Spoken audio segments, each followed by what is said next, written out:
Hi, I'm Shira Carpel. And I'm Shayna Gaunt, and we're board certified behavior analysts. At How to ABA, we provide practical resources, community, and support to ABA professionals. In each episode of our podcast, we will be having real conversations with real people, sharing real stories about ABA. We'll share relevant strategies and actionable tips that will make us all better ABA practitioners. It's the ABA content you need that you're not going to learn in a textbook. Hi, everyone. On today's podcast, we are answering a question from our community. So our community is a place where our members can go and post their questions and get answered by either one of us or another community member. So this question says, when would be a good time to teach a client to ask questions? Or what are some of the prerequisite skills before teaching to ask questions? So, for example, a client who is almost 6 years old still requires a lot of prompting to mand. His expressive and receptive language skills are limited. And parents really feel like he should be able to answer questions because it's somewhat age appropriate that a 6-year-old should be able to answer questions. Trying to explain to them that we still need to work on the manding before the questions. And he can only answer simple questions such as his name. So what do you suggest? So there's a couple of different options that you could look at. So number one, you want to look at asking questions as well as answering questions. And if you're teaching a student to answer questions, you need to ensure that comprehension is there.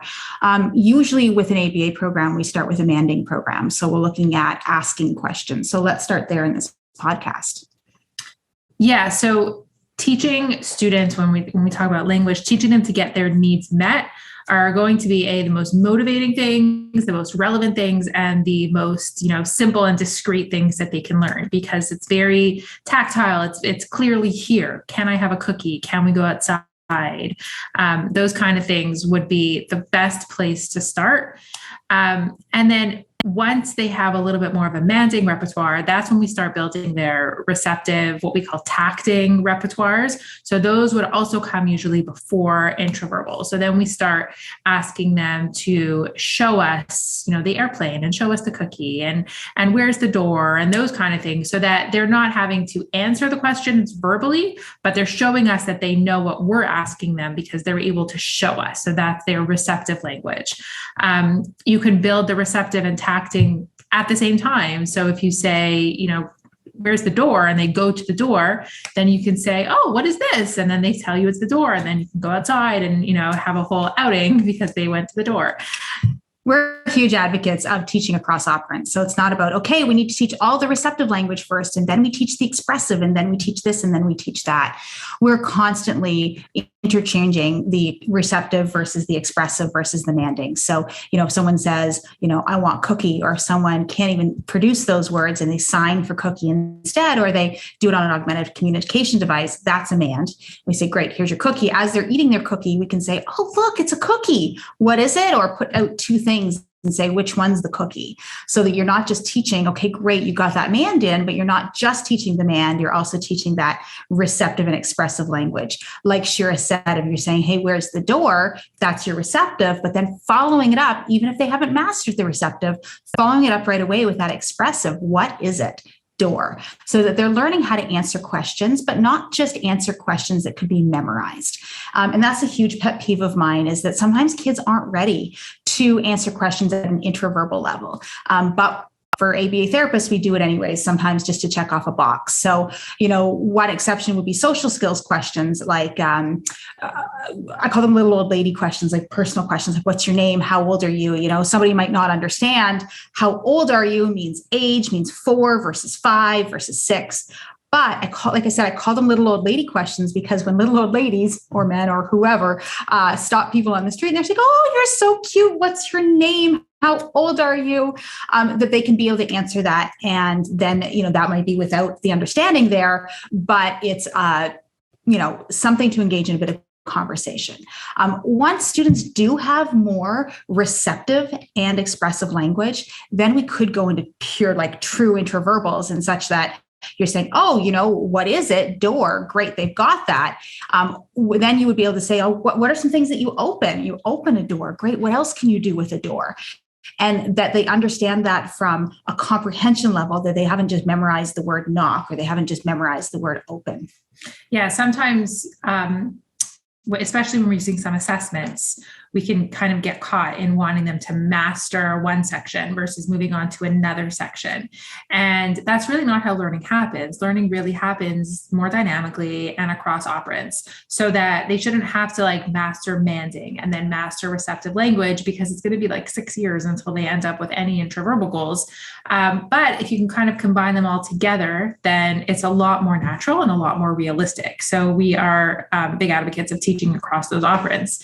And like Shayna said, there are also safety questions. If you can teach some of those beginner intraverbal questions, like what's your name, maybe where do you live and how old are you, then even if your child is older and they don't really understand or they don't have a comprehension, at least they have some answers to those questions, if they needed, they were lost or someone found them and they needed to get home.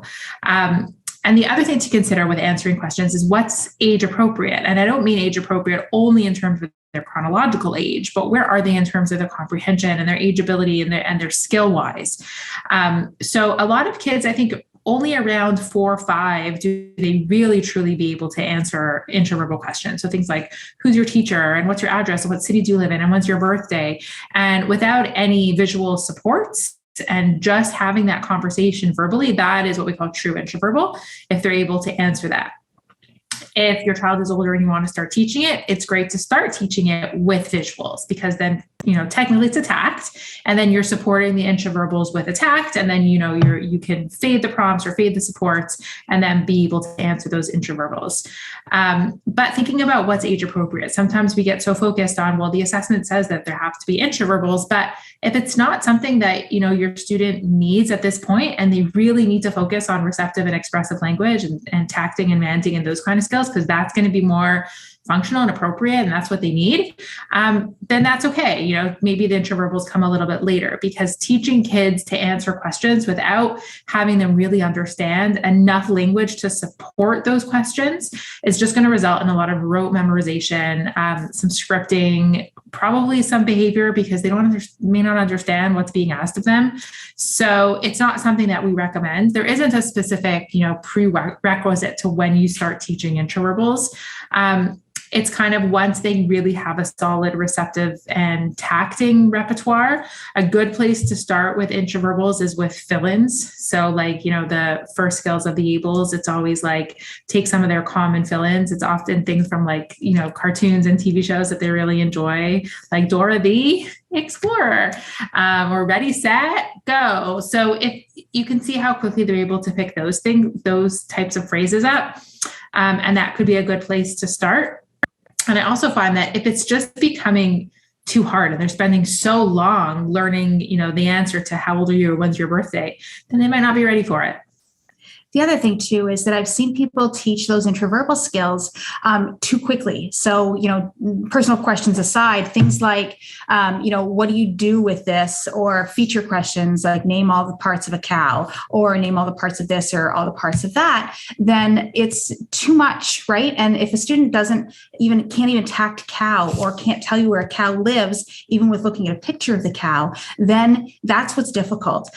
You want to make sure that you're grounding them with that expressive and the tacting first with those pictures, so they truly, truly comprehend. Because otherwise, like Shira said, it would be like scrolling. I mean, they would scroll because that's all they have. Did I guess it right? Is it A, B, or C? Which one is it? So that can be difficult. Now, Shira, we talked about, answering questions and expressive and, when to teach intraverbals. But how about on the manding side? So if you want to teach somebody how to ask questions, there's various types of questions that kids can ask. So there's the manding for items, activities, manding WH. But then there's also the asking other questions, things like, someone says, how old are you? And then I answer the question and I ask right back. That's more beginner conversation. Or if I say to you, what color do you like? Those types of things are also asking questions. So let's talk about the manding first. My general guide is I look at the ables, I look at the VB map and see what order they're teaching that in. In terms of teaching from there, I would look at the VB map and I would say, okay, so can they mand for items and activities? Okay, they can, whether that's with augmentative communication, sign, maybe it's one word. It doesn't always have to be, a huge long sentence verbally. verbally. From there, can they start to demand and do some appropriate protesting? Can they get their needs met, not only from an I want, but like, I don't want that. Like, I really want to protest appropriately versus having tantrums, etc. Once they're able to do that, then you can start teaching the WH questions. But be very careful with this. Just as an aside, I've taught learners how to demand for where, for instance. So, if I say, hey, let's go to the park, and I hide their shoes, they've got to say, I want shoes. And I'm like, they say, where are my shoes? And I say, oh, they're, in the closet, and they've got to go find them. And then we go to the park. That's an appropriate kind of beginner conversation. They're asking some, WH mand. But from there, what happens if a kid's not ready for that? So if a child doesn't know how to appropriately mand for items and activities enough, if that's not solid, then if I'm teaching them the where or the where question, they might default to the where for everything. So for instance, if I taught, where are my shoes, where's my lunch, where's my pen, where's this, where's that, the next time they want something, instead of saying, I want cookie, they might say, where's the cookie, when it's right out in front of them or mom's holding it or something. So again, it's this delicate balance to make sure that these kids, have enough of a repertoire within them from a language standpoint before you're teaching too much. And back to the question where it was, the parent really felt strongly that they should be learning to, either ask or answer questions. I would say that then use visual supports. It's technically a tact, and at least then you're building some comprehension. You're able to teach them some basic, answers to questions. If they want to ask them, where do you put your clothes, or where do you eat your lunch, those kind of things. Then use visual supports, and just don't try to fade them until the child is ready, and continue to build up that manding and that receptive and expressive tacting repertoires at the same time.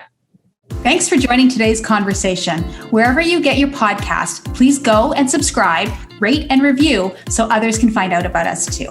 For more from How to ABA, including free resources and ABA materials, visit our blog at howtoaba.com. And make sure that you're following us on social media for more practical tips and updates.